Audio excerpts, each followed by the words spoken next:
हमारे शास्त्र कहते हैं शिव के साधक भी शिव में ही समाहित होकर उनकी ही तरह अविनाशी हो जाते हैं।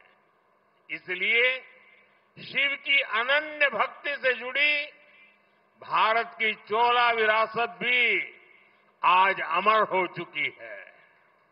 நண்பர்களே, சிவபக்தர்களே, சிவனை வழிபாடு செய்பவனும் சிவபெருமானிலேயே கலந்து விடுகிறான், அவரைப் போலவே அழிவற்றவனாகி விடுகிறான் என்று நமது சாத்திரங்கள் ஓங்கி ஒலிக்கின்றன.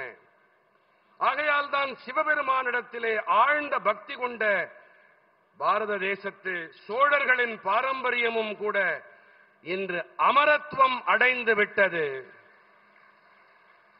राजा चोला, राजेंद्र चोला, ये नाम भारत की पहचान और गौरव के पर्याय है।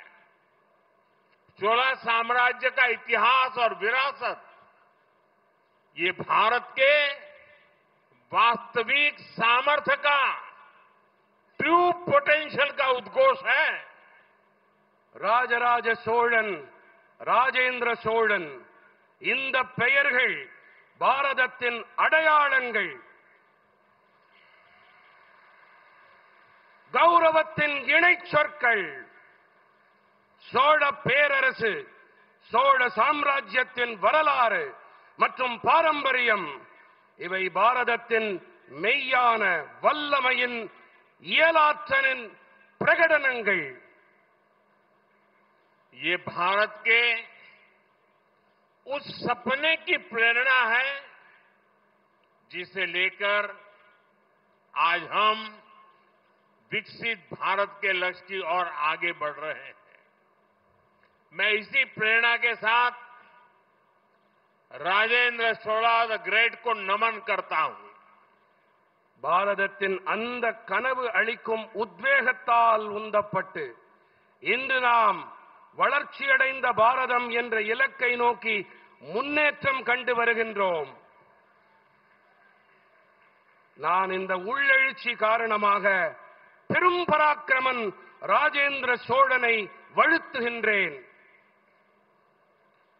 पिछले कुछ दिनों में आप सभी ने आड़ी तिरुवादिरी उत्सव मनाया है. आज उसका समापन इस भव्य कार्यक्रम के रूप में हो रहा है. मैं इसमें सहयोग करने वाले सभी लोगों को बधाई देता हूं. கடந்த சில தினங்களில் நீங்கள் அனைவரும் ஆடி திருவாதிரை உற்சவத்தை கொண்டாடினீர்கள். இன்று அதன் நிறைவு இந்த மகத்தான நிகழ்ச்சி வாயிலாக நடைபெற்றுக் கொண்டிருக்கின்றது. நான் இதற்கு தோள் கொடுத்த அனைவருக்கும் என் நல்வாழ்த்துக்களை தெரிவித்துக் கொள்ளுகின்றேன்.